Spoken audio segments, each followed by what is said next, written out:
So, yeah, thank you, everyone. Please, before we begin, may I kindly request all our distinguished speakers to please turn on their cameras.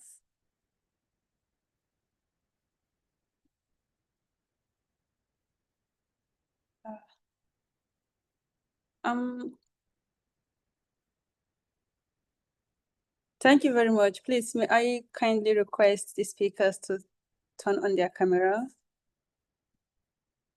Okay. Hi, Marie. Thank you very much.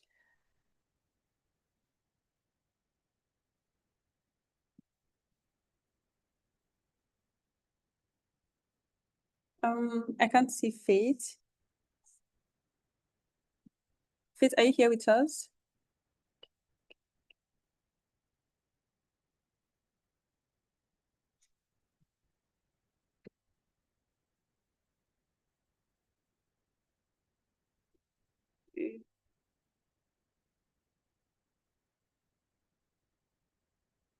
Okay, thank you very much.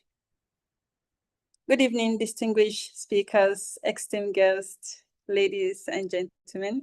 It's my great pleasure to welcome you to another edition of the African Real Estate and Business Insight webinar. My name is Halima Aliyu, the project coordinator at EasyNet Global Impact, and I am honored to officially open today's session. Before handing over to our host, briefly, I would like to talk about and give a brief introduction about EasyNet Global Impact.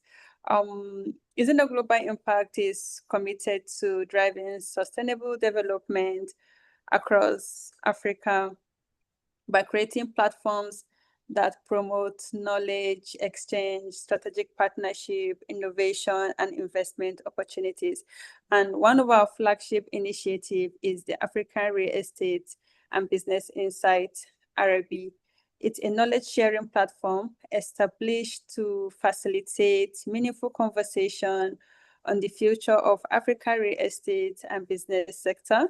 Also, since from our inception, Arabia has successfully hosted a series of insightful discussions featuring distinguished speakers and participants from Nigeria, Zambia, Ghana, Kenya, Rwanda, South Africa, Uganda, and Cameroon.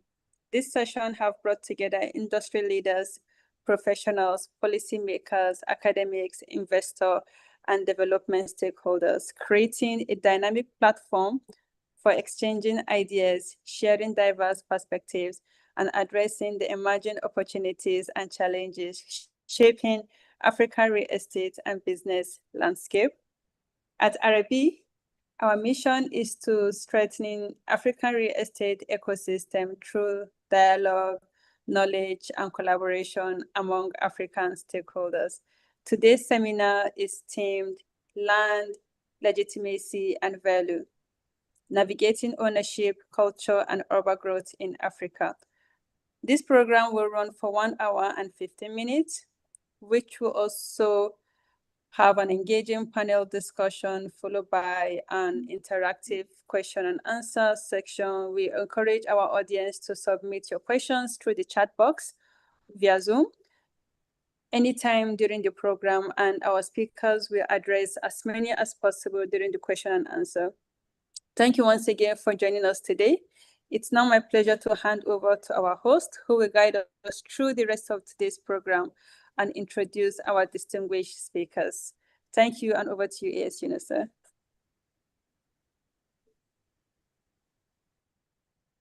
Thank you very much, Halima, for that introduction. We are here again. Good evening, good afternoon to everyone. You are welcome to another insightful section of African Real Estate and Business Insight.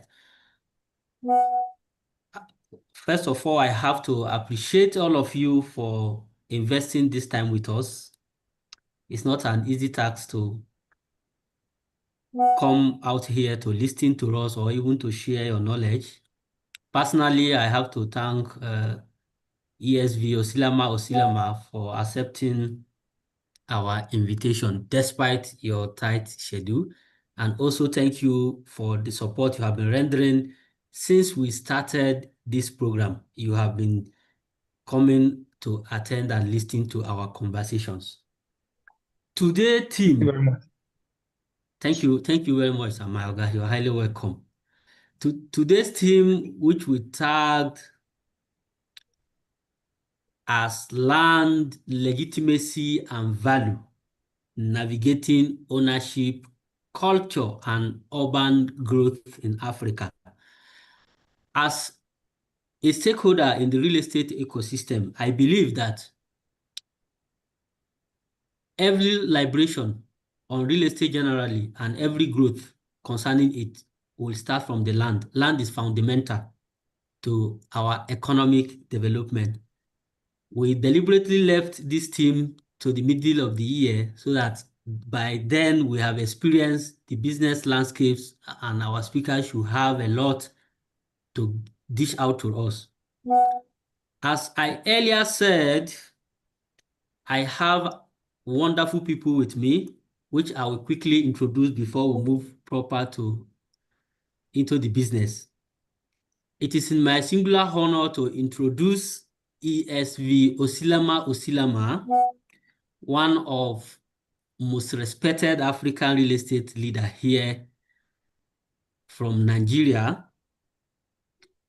He is one of the powerful contributor to Africa Real Estate and Business Insight Forum. He's popularly known with the tag, the Lion of Real Estate in Africa. He is the chairman and CEO of Noel Oslama Global Investment Limited, with over 2 decades of experience in real estate practices. He has played a pivotal role in shaping African real estate landscape through visionary leadership, large-scale property development, operations in Abuja, Rivers State, even across Africa. His company, if I got it right, it has presence in UK. Beyond his corporate achievement, also, he has made significant contribution to the growth of real estate industry through his leadership roles in the Real Estate Developers Association of Nigeria. Presently, he's the National Vice President, North Central, for Real Estate Developers Association of Nigeria. Aside that, he contributes to professional bodies. As I introduced his name earlier, he's an ESV, a registered one. And also he is committed to mentoring of emerging leaders through his Noel Osilama Leadership Development Academy. ESV, you are highly welcome, sir. Thank you very much for having me. Thank you, Engineer Yunusa. This is it's not just a privilege to be part of today's conversation. It's an honor. I appreciate it. And to every other speakers that are here with me, good evening from Nigeria. Okay, thank you very much, sir. We are also honored to have Ms. Faith Alube. She is a distinguished human rights lawyer, land justice advocate, and the chief executive officer of Kenya Land Alliance. While the invitation was sent to her and she responded to our mail, I tried to make my own findings about her, and I found out that she was also doing very well in terms of real estate ecosystem in Africa. And today we are honored to have her with us. She also has over 2 decades of experience in real estate ecosystem practice. She's dedicated her career to advancing the rights of marginalized communities, helping them to identify, protect, and claim their lands and human rights generally. Her journey from advocating for vulnerable urban communities to becoming one of Africa's leading voice on land governance reflects her unwavering commitment to justice, equity, and inclusive development. As the first female CEO of the Kenya Land Alliance since its establishment over 2 decades ago, she leads one of Kenya's foremost civil society network, championing land policy reforms, good governance, and equitable access to land. Through her leadership, Kenya Land Alliance continued to convene key stakeholders across government, civil societies, and the private sector to shape policies that promote sustainable and inclusive land governance. Ladies and gentlemen, please help us to welcome Ms. Faith Alube. Ms. Faith Alube, you're highly welcome. Thank you very much. It's a pleasure to be here. Thank you for having me. Thank you very much. You're highly welcome. Our third speaker today, she is a real estate consultant from Rwanda. Ms. Marine, you are highly welcome. This is your second time of joining us at Africa Real Estate and Business Insight, if I may recall. She is one of the respected real estate consultant, entrepreneur, and investment advisor committed to making Rwanda's property market more transparent, secure, and accessible for both local and diaspora investors. Through her work, she has helped investors navigate land acquisition, due diligence, property ownership, and investment strategy with confidence. Driven by her passion for investor education, she regularly shares practical insight on land governance, legal ownership, market trends, and emerging investment opportunities. Her work continues to build trust, reduce investment risk, and position Rwanda as one of Africa's most attractive real estate destinations. Ms. Marine, you are highly welcome to today's episode of African Real Estate and Business Insight. Thank you. It's an honor to be here and sharing our opinion today. Thank you very much. We'll be moving to the conversation proper, and I am going to start from Nigeria, from my home. ESV, you kindly confirm that you are ready for us. I am ready, please. Thank you very much. I'm ready. Yes. Okay. Across Africa, many investors are usually discouraged by land disputes and title uncertainties. I believe as a high experience stakeholder in real estate ecosystem, you can attest to this. So from your experience, what do you think are the biggest obstacles to establishing legitimacy in land ownership, and how do you think this can be addressed? It's simple. Good evening once again from Nigeria. The issue of land administration across the continent is something that every African continent government needs to take very serious. The truth is this: every country needs to have a unified land registration system and administration system, except the land registration administration system are digitalized in this modern world. The issues will not be resolved completely because you have so many unregistered lands. So the issue is about the unregistered lands across each country. When lands are not registered, the ownership is questionable and the legitimacy is lacking, and it's not also bankable.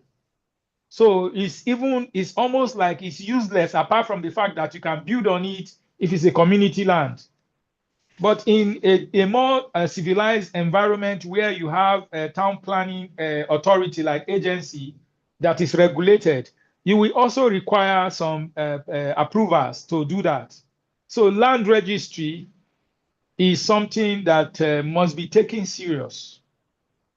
It must be taken serious across the continent. I've been in a committee deliberating on land matters in the last 3 days. I just came out not over 30, up to 30 minutes now. And Nigeria is working very hard to see how we can resolve this. So it's a serious issue, I must tell you that. And until we deliberately address the issue of land registration, take it as something that must be dealt with, we will continue to face those challenges. Because some of these lands belong to family. They are acquired through family inheritance. But once there are land registry, even if it is acquired to family inheritance and there are documents to back it, you must register this document. Until a land is registered, you have no ownership right over the land legitimately.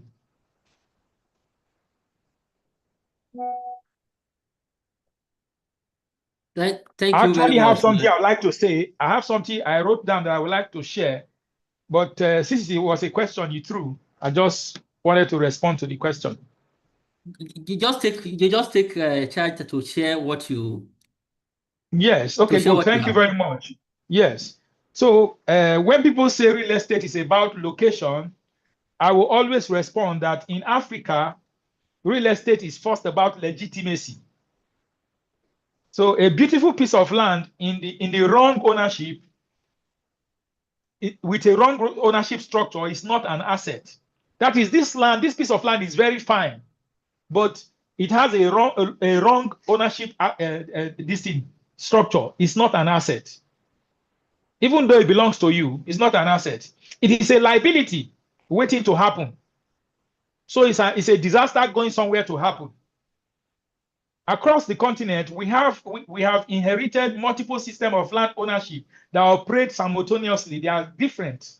Statutory law exists beside customary law. Government record exists beside community memory. Family inheritance exists beside individual title. Ignoring any of one of these systems is expensive.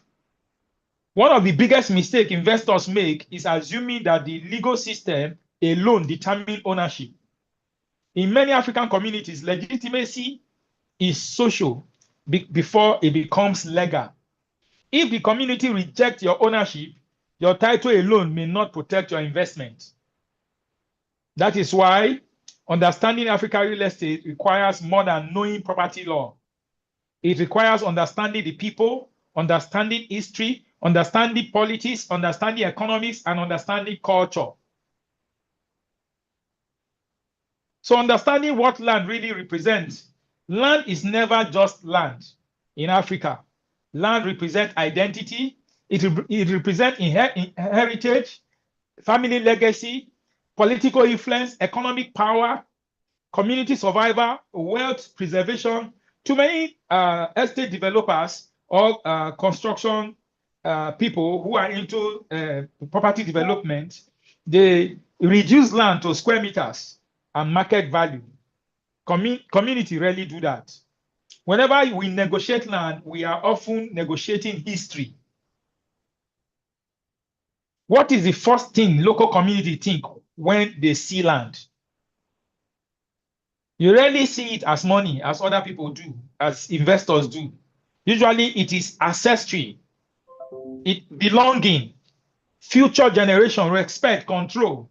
Understanding these changes, how negotiations happen. If you understand that clearly, I'd like to re-emphasize it again. That community, they rarely see money when they are looking at land. They see ancestry, they see how it belongs to them from generation to generation. They see future generation, they see respect, that's prestige, they see control. If we understand that, it will determine a lot. So the 3 layers of ownership that I have observed in Africa is 1, legal ownership. This includes who has the title, who issued the title, is the title registrable, or is the registration complete, and government approval as valid. This is what lawyers usually focus on, but this is only the first layer. Another layer is cultural ownership. Which family claims ancestral rights over the land? Which traditional authority has influence?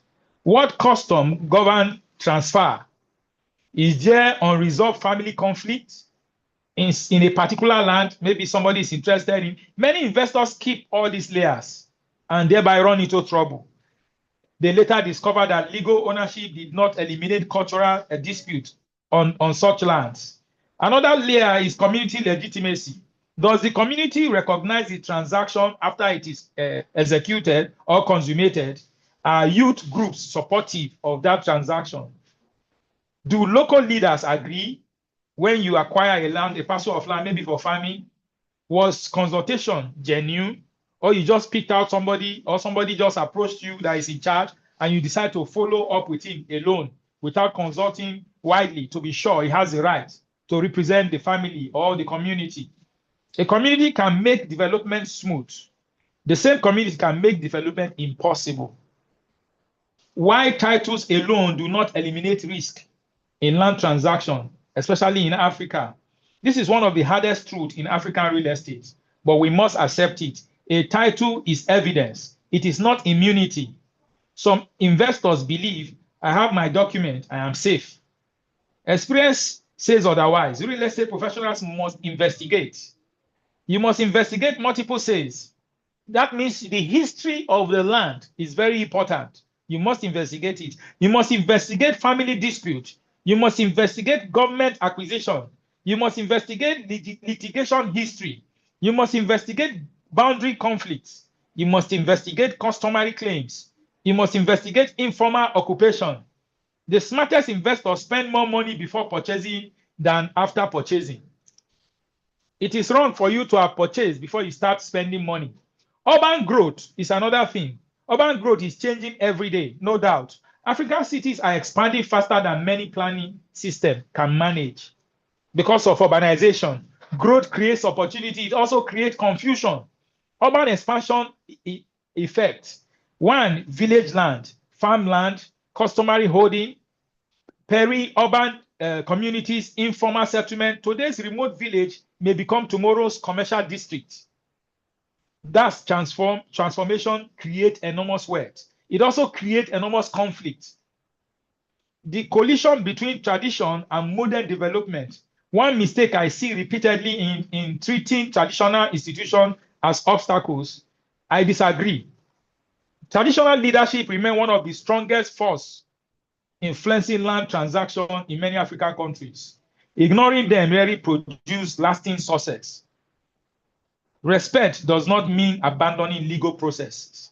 It means recognizing that successful development often requires both legal compliance and cultural intelligence. The best developers understand both ways. You have to understand the both worlds. You understand the compliance area, you understand the cultural intelligence. When you put the both of them together, you have a balance of a smooth sail through your business the chain. What really creates land value? Many people think value comes from price appreciation. I think that is incomplete. Land becomes valuable because of infrastructure, road, electricity, water, transport, internet. Population growth, people create demand.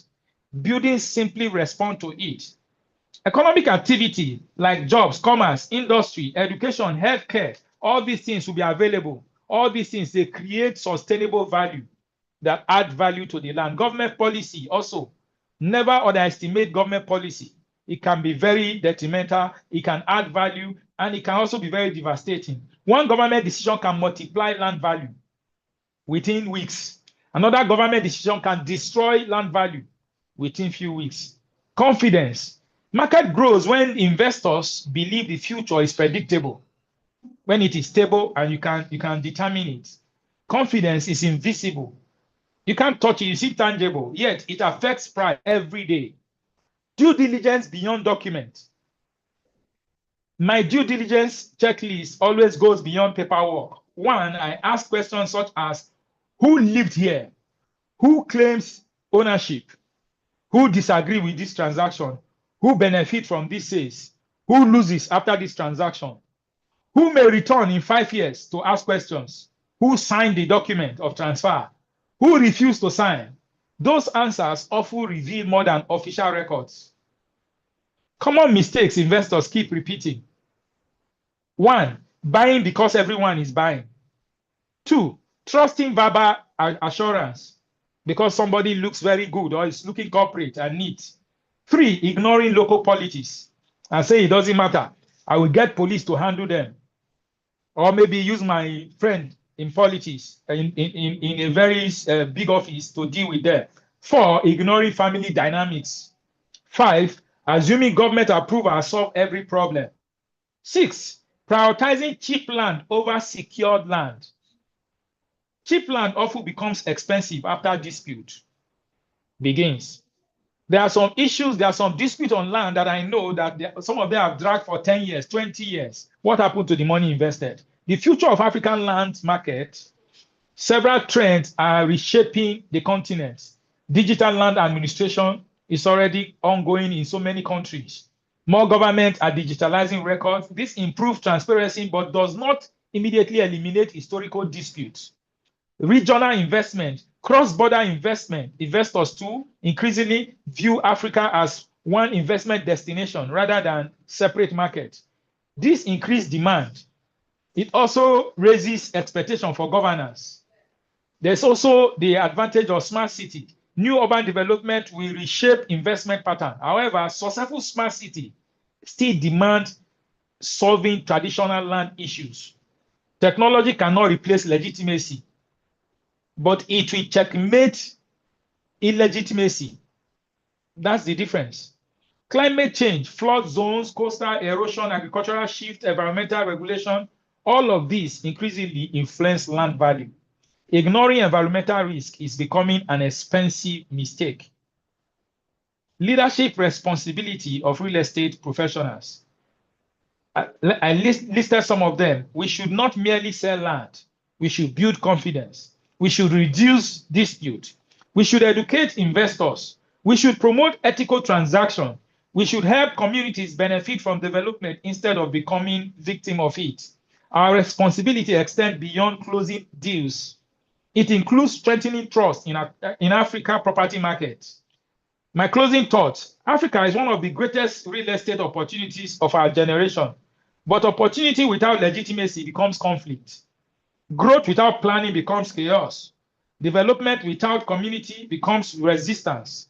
The professionals who will shape Africa's future are not simply those who buy most lands. They are those who understand how law, culture, economics, governance, and people's interests, how they work. Land has always been valuable from time immemorial.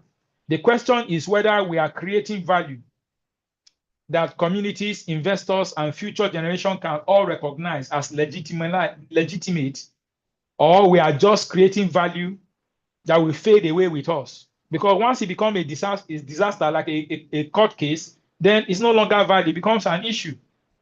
That is the challenge before us. And that is the kind of real estate leadership Africa needs at the moment. Thank you very much. Thank you very much. Thank you very much. You have spoke from wealth of experience. Technology cannot replace legitimacy, but it can check it. Treating traditional institutions as an obstacle is a great mistake. History is part of the land value. Thank you very much for sharing from your wealth of experience. If you have questions Thank you for having me. If you have questions for any of our speakers, please be dropping them on the comment sections. After the presentations, we are going to tweet the questions. Thank you very much, my Oga, for sharing your insights. So our second speaker, Ms. Faith, are you okay by making presentations, or I should ask you some questions? Either I can make a presentation, I can answer the questions. Fine. Either. Go ahead, just make your presentations on subject matter. I had been given 2 or 3 subject matters to look at. And because of where I am, allow me to switch off my video for a minute so that we have a better band length.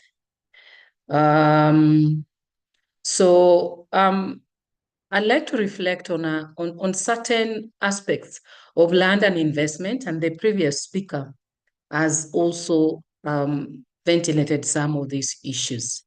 In Kenya, my presentation actually is based on Kenya and the lessons learned. I'd say in Kenya, land is a complex web. It's multi-layered with intersectionalities with other rights like agriculture, issues to do with climate change, issues to do with gender justice, issues to do with renewables, because according to our constitution, Article 260, land covers what is in the subsurface, like the extractives, critical minerals, oil and gas, all that is land in Kenya. In Kenya, what we walk on is land, and what is in the air is also termed as land, natural resource. So when we talk about environmental stewardship and environmental justice, that is part of land. When we talk about climate change, that is part of land. Solar energy, wind power, we look at it as part of land. So in Kenya, the definition of land in our constitution is very wide. So when we talk about land governance in Kenya, we normally look at the value of economic growth and land being an anchor of investment, land being an anchor of creating investment climate and secure land rights, transparent administration, effective institutions. All these are part of land governance. And our constitution, which is our grand norm in Article 60, mentions 5 very important principles that guide all our land governance issues, including sustainable land management that has been mentioned. While we have made significant progress through constitutional, legal, and administrative frameworks and reforms, we still have some gaps. There's always room for improvement. One of the things that I just like to highlight that Kenya Land Alliance believes in so much is the aspect of land value. And I looked at your title, and that's one of the reasons why I accepted to be part of this. When we look at land and value, an African knew that they are using land as a loan, or they have borrowed land from the next generation. Most African communities, and indeed Kenyan communities, we knew that you use land knowing that you have borrowed from the next generation. So we look at land as a pecuniary value, where we look at the commercialization, appreciation, land as a means of production. But there is the non-pecuniary value of land that has been mentioned, where land gives Kenyan or an African a name. It gives an African belonging. It gives an African a sense of ownership. This land owns me, and I own this land. So that even in generations to come, there is always this question that an African would be asked: where are you from? Which land claims you? Where do you come? When I look at your second name as an African, I can actually have a rough idea which country you come from, which land you come from, because of your second name. So that is the non-pecuniary aspect of land that we have forgotten to put a value on. We are always looking at investment and the surface rights. I'm going to sell the surface rights, but we never think about the loss of use, the loss of identity, the loss of belonging that we normally lose when our land is not treated well. In Kenya, we have 3 classifications of land as a land governance issue. We have the public land, we have the community land, and we have the private land. The public land in Kenya is land used for government use, which has been grabbed almost all of it. The community land in Kenya forms the biggest chunk, which is around 65% of our lands in Kenya. And we are in the process of registering it. We have a legal document, a law that was enacted in 2016 called the Community Land Act of 2016. Out of the 47 counties in Kenya, 24 counties have community land. These 24 counties, they have 412 communities. Out of the 412 communities, for the last 10 years, only around 60 to 70 communities have been able to register. If you put 60 over 412, that is a very negligible percentage. It can be due to the fact that it is self-resourcing. It can be due to the fact that fluid tenure is to the advantage of the land grabbers. It can be due to the fact that we struggle with the role of the state at times. When you're talking about fluid tenure, is the state a custodian of property rights or a land grabber? You know, because most state officials in Kenya, they still use speculation and their privileged position in society to secure land that belongs to community. So in Kenya, we are still struggling with that. When we look at land governance and the key institutions in Kenya, we are well advanced. We have a passed in 2010 that has a whole chapter on land and environment. That is chapter 5 of our constitution. It has principles of land governance, classifications. It has laws that need to be enacted and the timelines that the laws have to be enacted. I think in Africa, Kenya is amongst the nations that we really deal with matrimonial property very well. We have laws that deal with family and succession.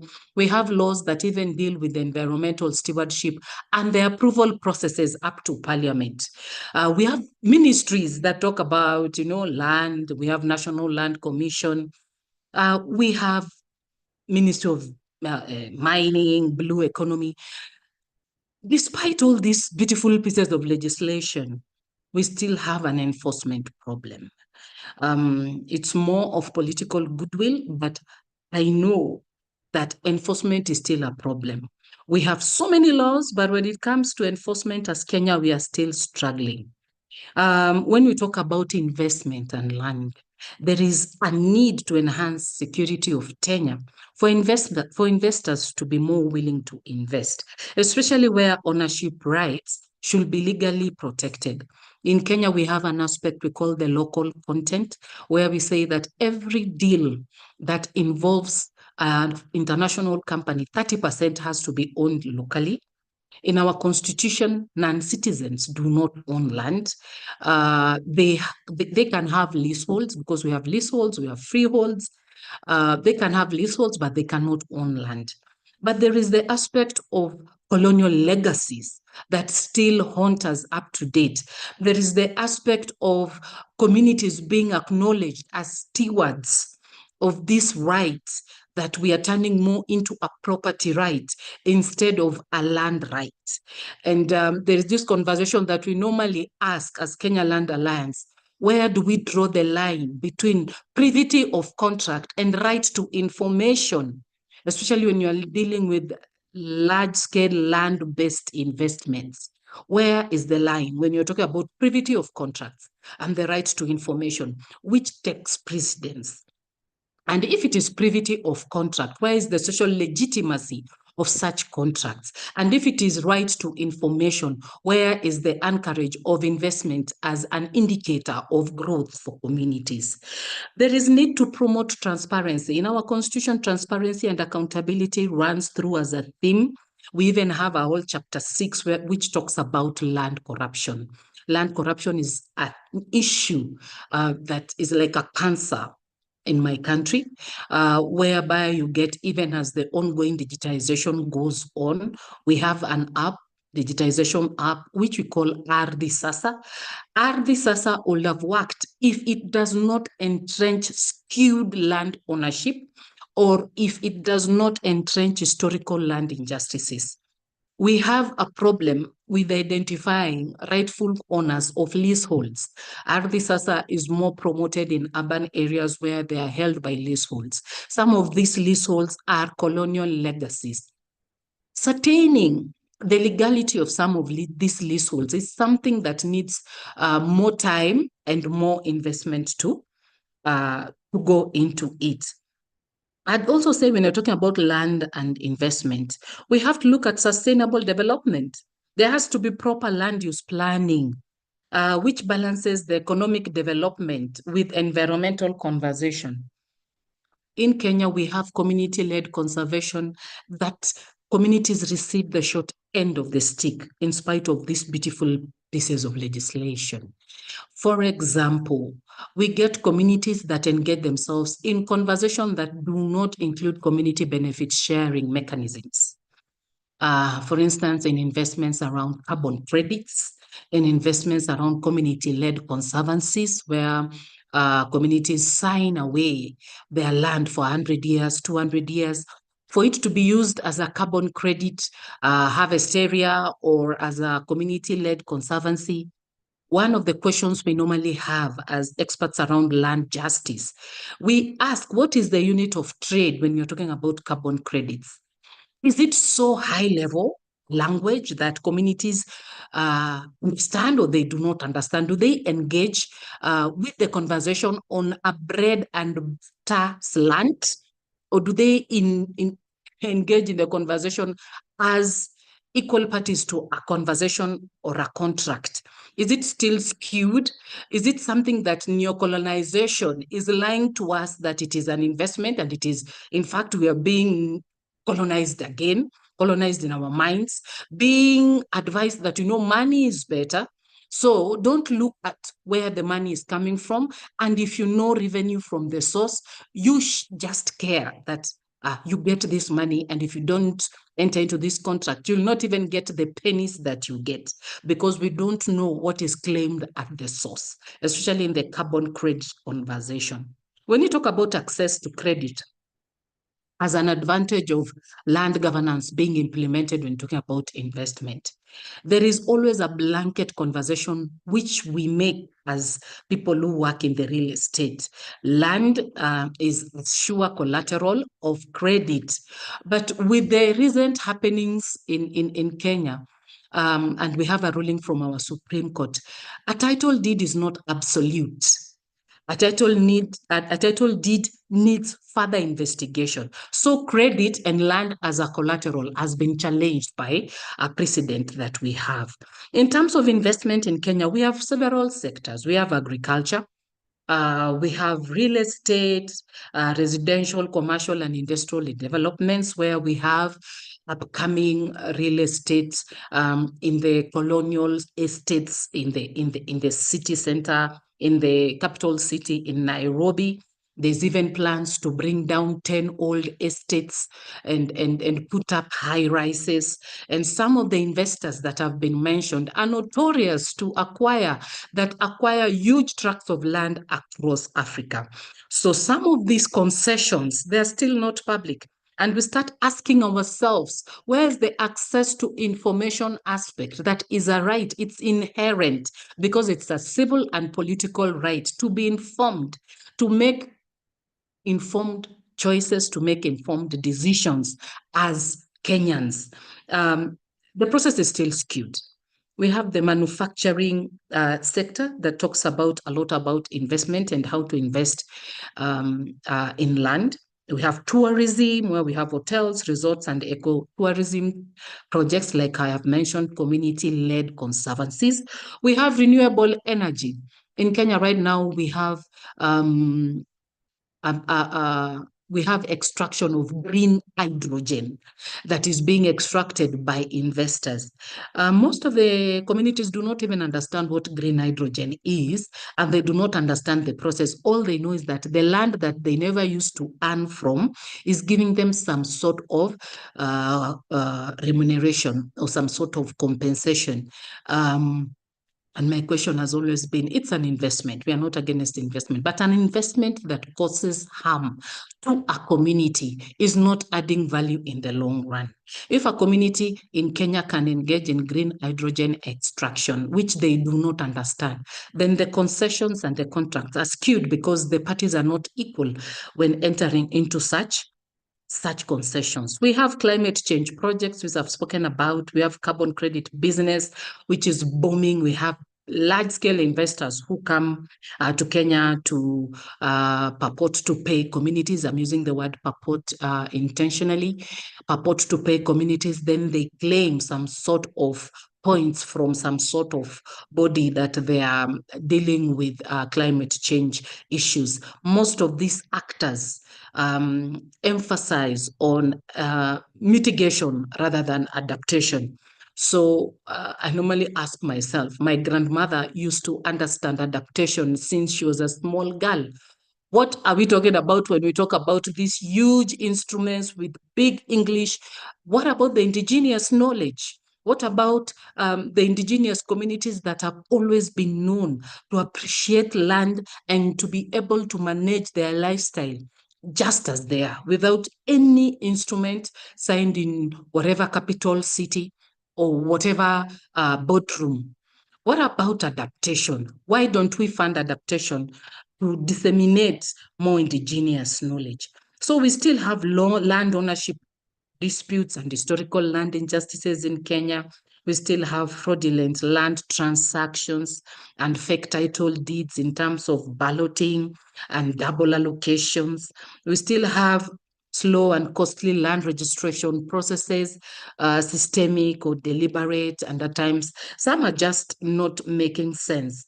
When we look at the customary land system, for us, it's dual because as I've mentioned, we have a legal framework for Community Land Act, and we have a framework for private land.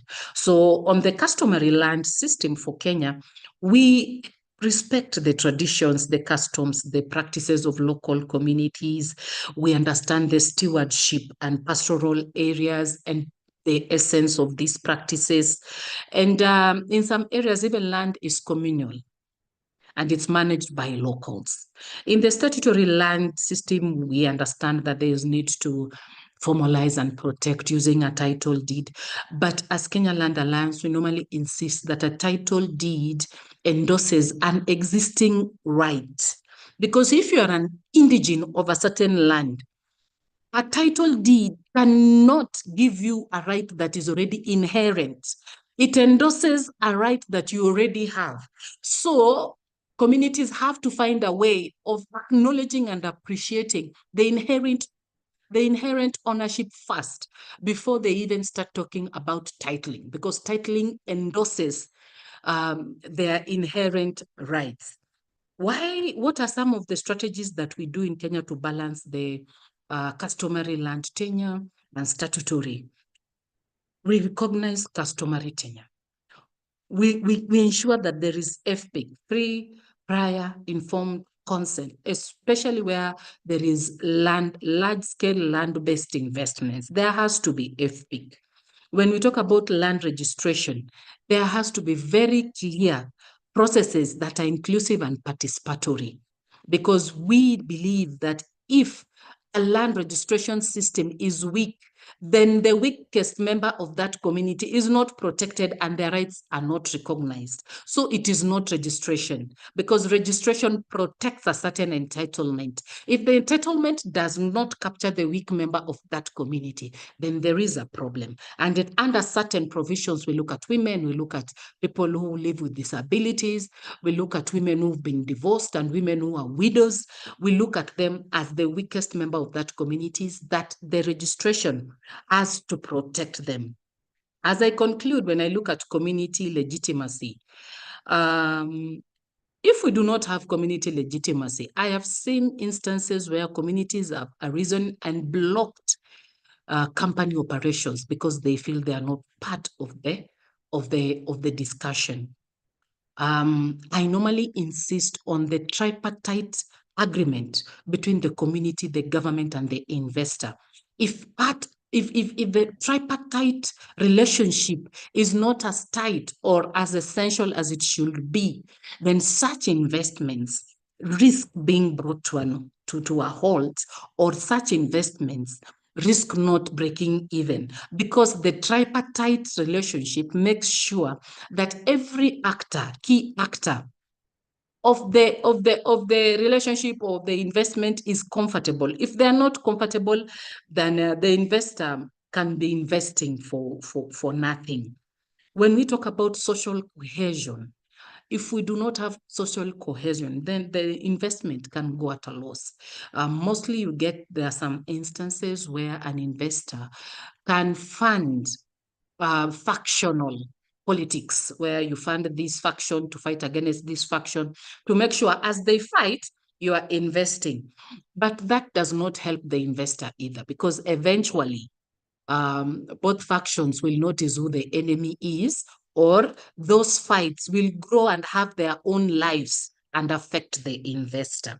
So when you talk about ownership and sustainability and how the community comes in, it's always very good for the investor to make sure that the mobilization around an issue is not engineered. It is organic, and authentic. If it is engineered, the fault lines will waste its investment.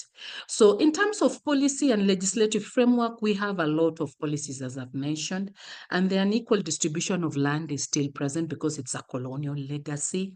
Historical land injustices are yet to be resolved. There are superficial piecemeal reforms that are still ongoing that, as a land justice activist, I keep saying, instead of having piecemeal, we'd rather not have them, because they invoke emotions without real solutions. So in the long run, communities do not get genuine reforms. They get superficial, piecemeal, and they don't really make sense. As my recommendations, an effective tripartite relationship is important. We need to strengthen our anti-corruption measures in land administration, not only in Kenya, it's across the board, across Africa. We need to accelerate dispute resolution through courts, through alternative mechanisms, because remember, land is a driver of conflict across Africa. Most of these countries that are unstable, there's always that land aspect that we cannot ignore. Public awareness and dissemination of rights is something that, we need to do continuously, participatory, and communities cannot abdicate their role as a watchdog to third parties like NGOs or ambassadors of goodwill. The watchdog role of communities has to be appreciated, and they should not abdicate it to third party actors. In terms of environmental conservation and climate action, indigenous communities have to be seen as stewards. They should not be at the periphery of decision-making processes. I've said in Kenya, most of our lands are communally held. 65% of our lands are communally held. I'll finish with the urbanization and informal settlements. Across Africa, urbanization, informal settlements, is something that is happening. It's a current issue. And I have a question there. How do we ensure that urbanization becomes an engine of economic growth rather than of marginalization, that people who live in informal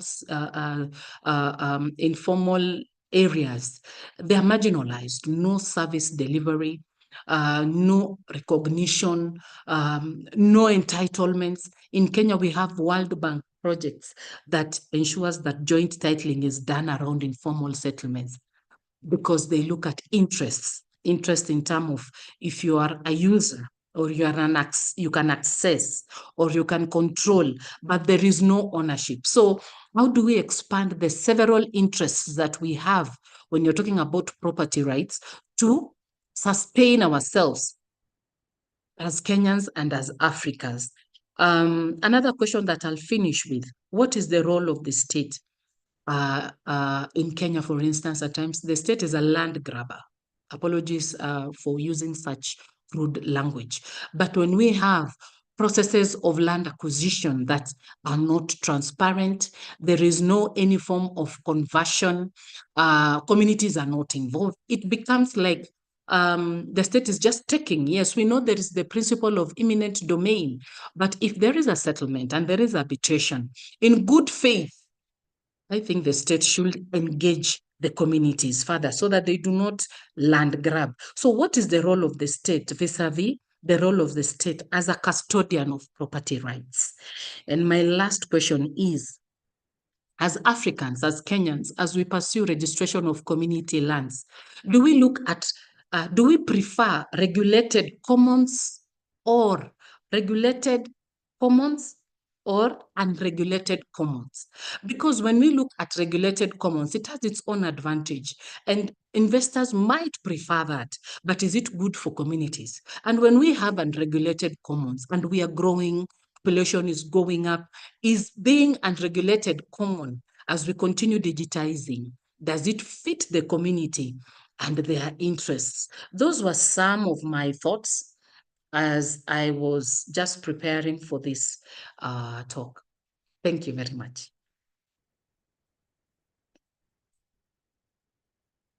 Thank you very much, Ms. Faith. You have spoke a lot. You spoke a lot, and I really appreciate your insight, going deep into talk on the subject matter. Talk about loss of, why we consider land acquisition, we should consider about loss of use and loss of identity. We also talk about promotion of transparency among stakeholders. Just like the first speaker also said, you also advocate for a harmonization between traditional institutions and the government itself. Thank you very much. Thank you. There are much here that I noted down. Thank you very much. Ms. Marine, are you ready to take your presentation, or I should drive you with a question? Sure, I'm ready.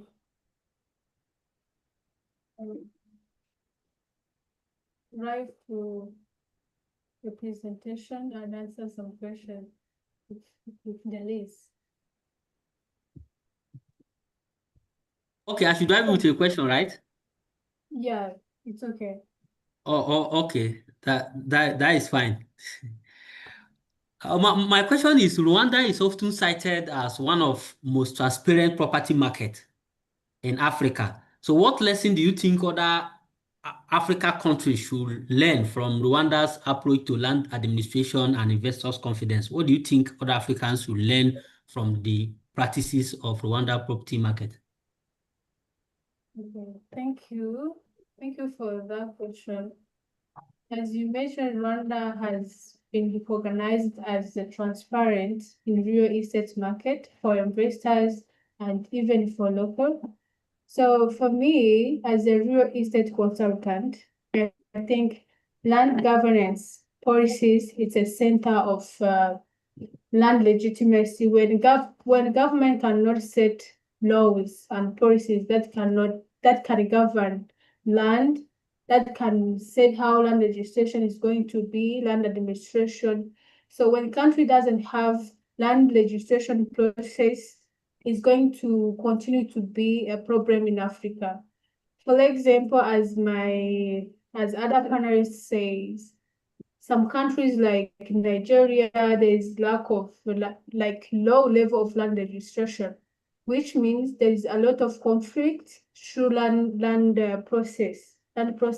transferring. So in Rwanda, the lesson that other countries can learn from Rwanda is to put their efforts in establishing the system of how land transferring, land registration is going to be. Like, let's say we all know how Rwanda has been through a lot in 1994. So after that, in 2003, Rwanda has set land registration process, has set for the constitution of how land registration is going to be, which comes with land legitimacy. So when your land in Rwanda, when your land is registered, that means it's recognized, it's legally registered, which encourage investors like to take Rwanda as transparent country, because when you buy land, there is a process you go through either online, whether you are in Rwanda or not. There's a process. It helps you to feel secure that the land that you bought, the land that you own, is truly yours. Not just saying it's registered, but I'm not sure that it's not mine. So land registry, like land process, land administration here in Rwanda has more effort than other countries. That's why you see it as a recognizable, transparent market in Africa.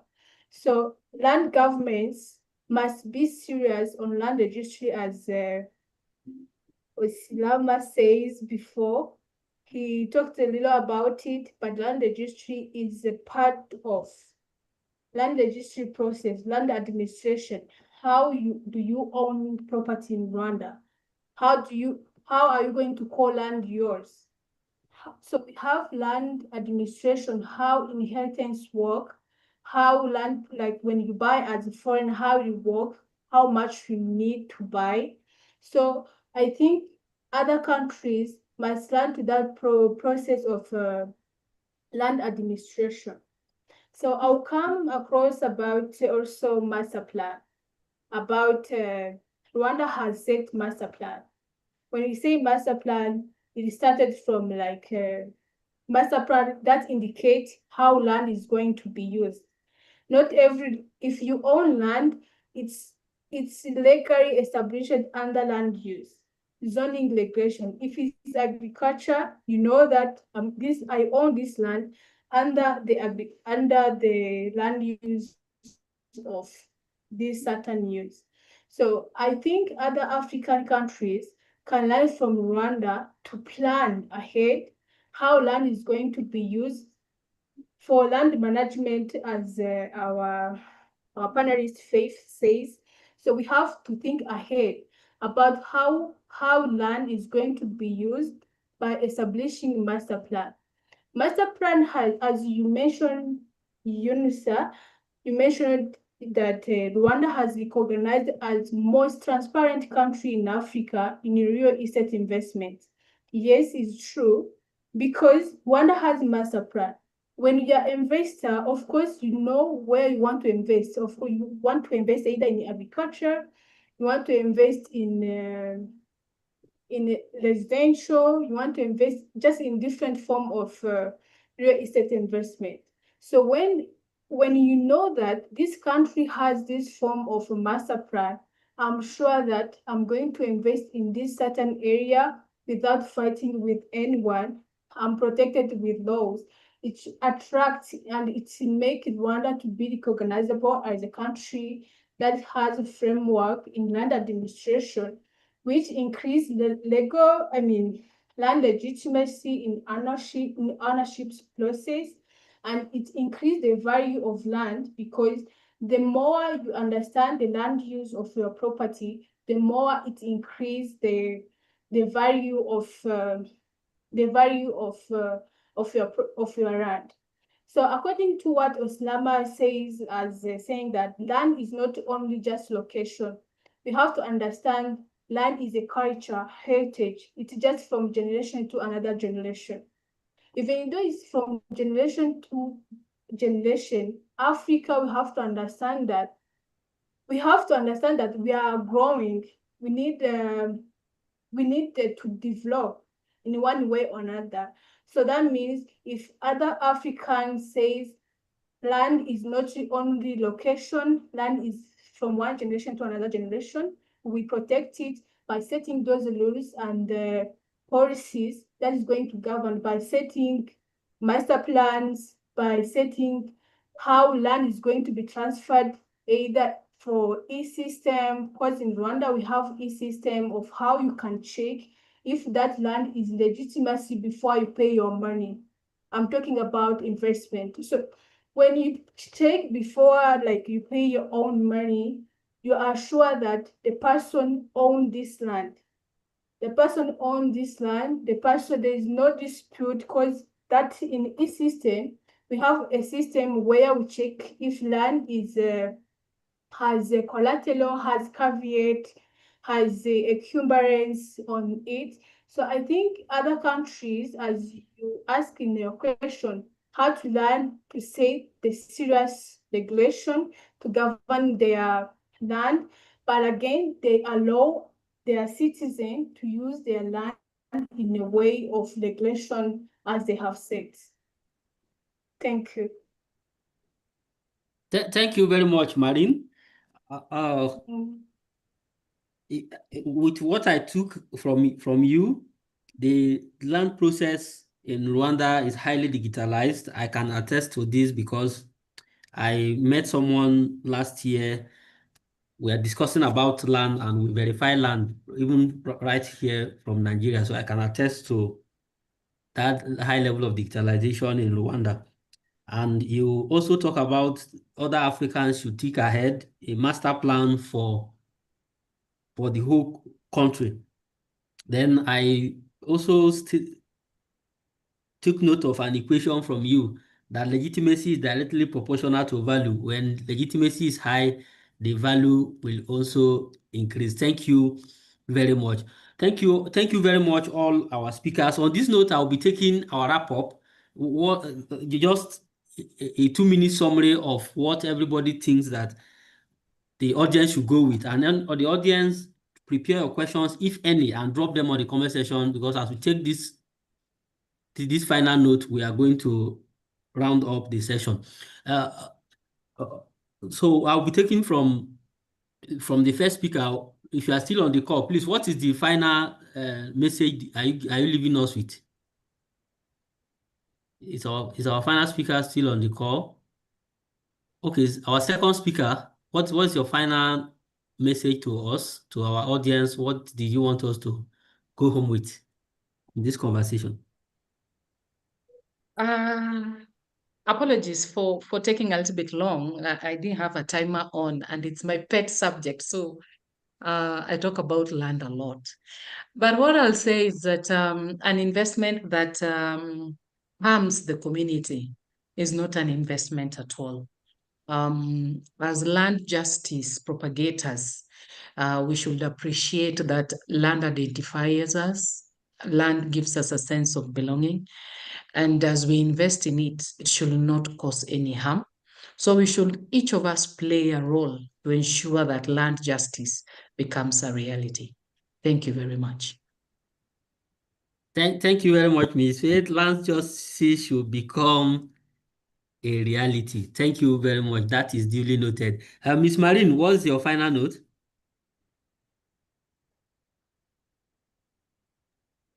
My final notes I can say is, like what I can tell Africa, like that are in real estate, because we are in real estate, we have to make impacts, we have to learn from each other.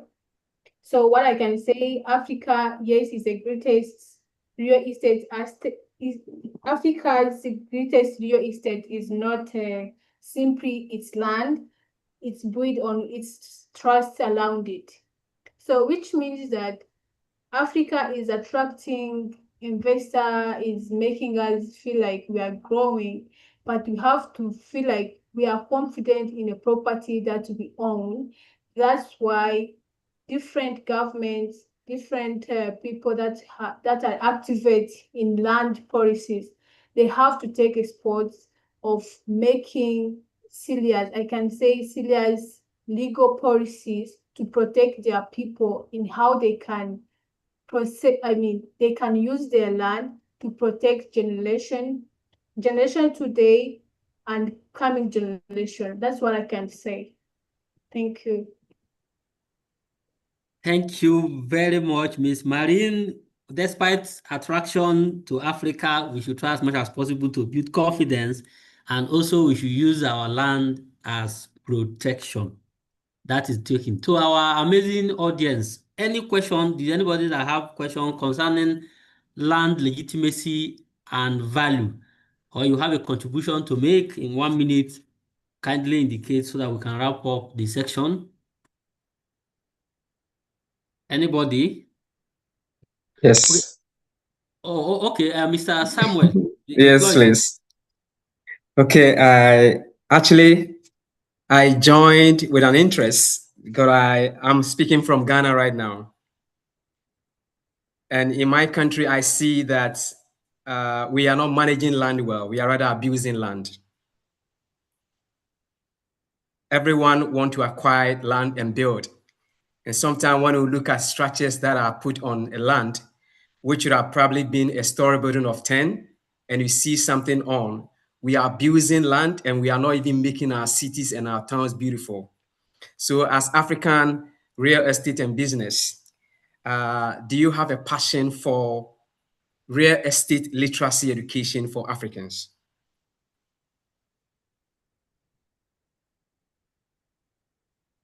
Are you referring the question to me or the okay.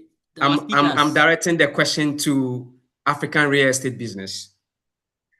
Okay. Like housing literacy education for our people. Thank you very much for that question, Mr. Samuel. We have real estate literacy programs, which what we are having now is part of it. Okay. This is not one of. We have been holding this should be, if I'm not mistaken, this should be like the 20th edition or the 22nd edition every month. Okay. So we converge here every month, bring people that are practicing within the housing and real estate sector, just like as you have been listening from inception, how people are speaking from experience. So this is what we do every month. And our purpose is to bring out knowledge, mine information, mine insights. Like you see how they are speaking and going details into the information. Policy references. Thank you very much. Our own is to mine this thing in order for us to use it to de-risk investment, because we believe that when people are highly informed, the quality of their decisions will be increased. So they will make informed decisions. So this is our real estate literacy sessions. And aside this, we write articles, we have videos where you can learn. You engage with us on our WhatsApp conversations. From there, we can lead you to our resources. You can learn from them. Yes, we have. Thank you very much. Thank you so much, sir. Yeah, thank you. So is there anybody with any questions, or is there any of our panelists that also want to contribute to the question asked by Mr. Samuel?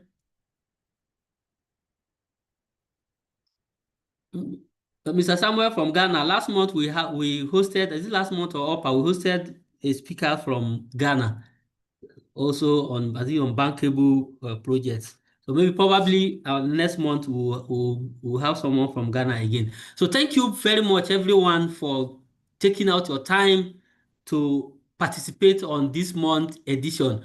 Madam Faith, thank you very much for sharing a wealth of experience with us for free. This is a master class, and it's my notes. My notes is full. You see my notes? It's filled up by that insight. And also, Miss Marine, thank you for coming for the second time. You were with us last year, and you are with us again. We did not take this for granted, and we are hoping that you will come again next time. Also, Madam Faith, we are hoping to see your face again when we call upon you. To our amazing audience that make the sessions to be enlightened, thank you very much for listening. As we always used to say, it is not the quality of the session is not on the knowledge itself, it's on the implementation. Whatever you have learned new, try as much as possible to put them in practice, to advocate for something, to ensure that our continent become better.